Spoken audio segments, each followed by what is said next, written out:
Friends, నేను మీ Santosh Reddy joke చెప్పడానికి మీ ముందుకు వచ్చాను.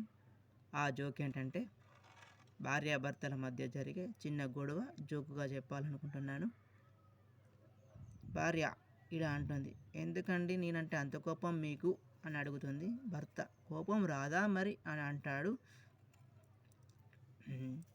కోపం దేనికని భార్య అడుగుతుంది. భర్త, మీ వాళ్ళు చేసిన మోసానికి కోపం రాకపోతే ఇంకేం వస్తుంది అని అడుగుతుంది. భార్య, ఏం ఏం మోసం అండి అని అడుగుతుంది. భర్త వెంటనే, నా పెళ్లి చూపులప్పుడు మా వాళ్ళు అబ్బాయికి ఏం పెడతారని అడిగితే 10 తరాలు తిని తరగనిది ఇస్తాం అన్నారు. వెంటనే ఏమీ ఆలోచించకుండా పెళ్లి చేసుకుంటే నీకు ఒక పీటిచ్చి పంపించారు. కోపం రాదా మరి? జోకర్లో ఉంది friends. Like, share, subscribe. Bye friends.